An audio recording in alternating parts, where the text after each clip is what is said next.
Yeah, I know that deer too.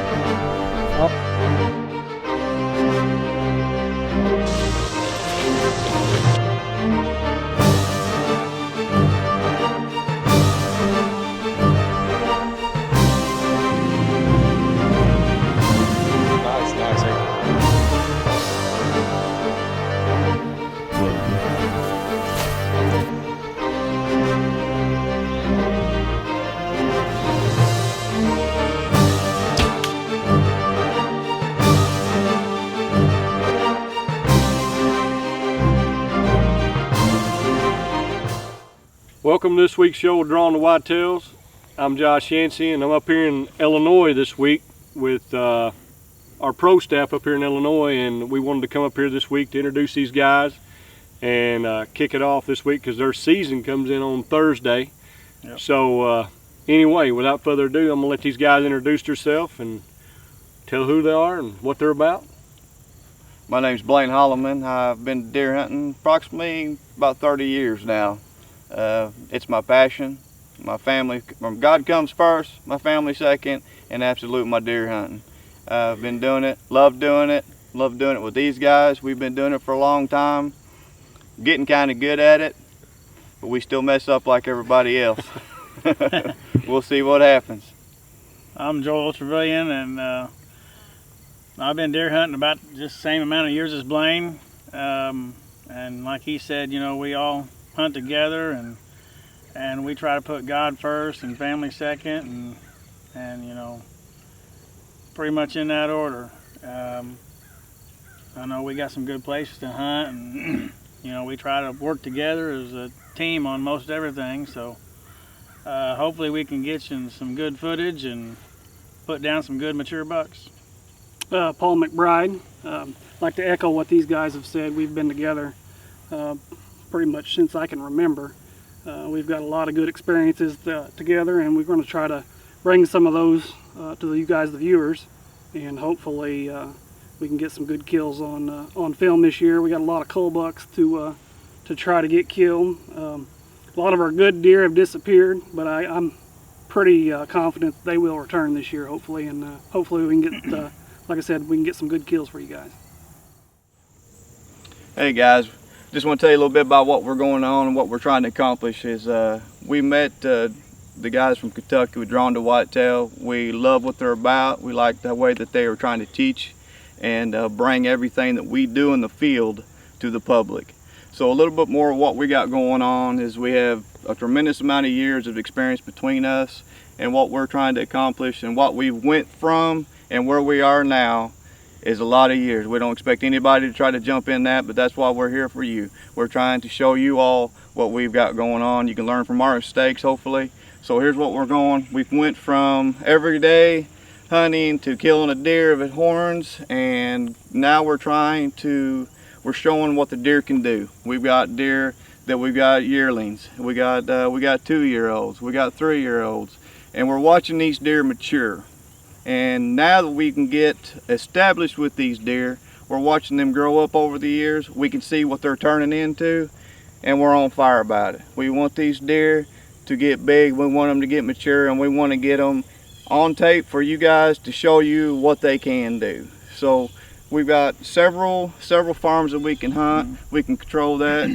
We have a lot of people that we've got on board, all of our neighbors. Over the years, we've communicated with them, got a really good relationship with them, and they're starting to come on board to where they're letting them go. So it's all about communication, all about making friends. It's all about, you know, trying to learn every year as we go along. And that's something to hit on. I mean, on one particular farm that we have, and we've got some new neighbors there this year, and I mean, they're some of the greatest neighbors a guy could ask for. I mean, you're sharing pictures back and forth to each other. You kind of know what each other's got, and you get on the same page, and you know, you can just make those farms work great together, and you know, it'll work out good in the long run. It may take you a few years, but you can grow those mature bucks, and you know, everybody knows, you know, a mature buck, you could have a buck that's 120 as a 5-year-old, or you can have a buck that's 180 as a 5-year-old, but they're both mature bucks, they're both just as hard to kill. So, you know, sometimes you can't get caught up on wanting to kill a big monster rack deer. It's just how old the bucks are. Yeah, like Joel says, we're trying to kill 5-year-old deer. It doesn't matter if they're 5 points, 6 points, or 20 points, as long as they're 5-year-old deer. And maybe even if it's a cull deer and it's just got 6 points, it's a 4-year-old. We try to wait till they're at least 4 on the cull deer like that. But really, we're striving to kill our good genetic deer, let them get to at least 5 to see what they can turn into. A few years ago, we had some sheds off a buck. It was just an 8-point, 3-year-old, probably 135-inch deer, and I ended up killing him 2 years later, and he was 170 something. So I mean, just because they're 8 points at 3 years old doesn't mean they're not going to get bigger.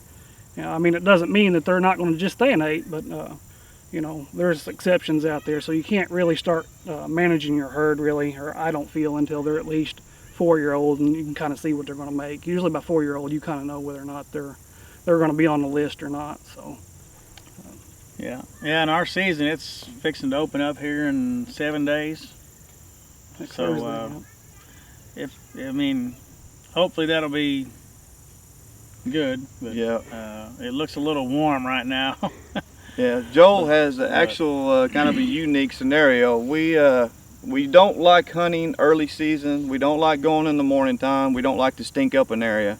Less the pressure, the better. I mean, but he has actually been getting a deer in the daylight hours in the morning frequently. Going back to bed. And he's got a perfect scenario. He is actually going to try to get on this deer next week if the weather cooperarates. Yeah, Good Lord willing. And hopefully we'll have some footage for that, and it's a good buck. Also, we have a couple weeks coming up. It'll be, I think it is Columbus Day weekend. We have a youth hunt. Yeah, 10th, 11th, and 12th of October. And again, if the weather holds out, the fronts come through, the moon phase, all that stuff works into play. We've got about 4 youth that we're going to be taking with us. That's going to be exciting. So we hope to have a lot of good footage for you all then too. Yeah, I know my twins, they're pretty excited about going already. So anytime you can get the kids involved is a good thing. Absolutely. So, yeah. They are going to be the future of our hunting. Yeah. Well, thanks for watching this week's show, Drawn to Whitetails, and I just want to say thanks to these guys because we really appreciate what they mean and them coming aboard and and this new adventure we got going. So we're just excited to see what the season's got coming up, and pretty excited about Illinois season's fixing to kick off, and We're ready. Yeah, We've been ready. It's just been, here in Southern Illinois and Western Kentucky, the weather's just been basically hot and dry for the past up here for longer in Kentucky. Wow, I think. good while. Yeah, and it's it's just there's just been stagnant. There's no weather change. So since we got that real good front that came through in September back about 2 weeks ago, it's just really nothing been going on. So we really hadn't been in the tree. And to touch on what Blaine said earlier, not getting in there and trying to booger anything up. So we're just wanting to stay clean and stay out. So anyway, I'm just gonna let these guys finish it up, and we appreciate y'all watching. Just pray for some good weather, and we're just going to hopefully get you all some good footage. Hopefully next couple of weeks, we'll see you on the other side.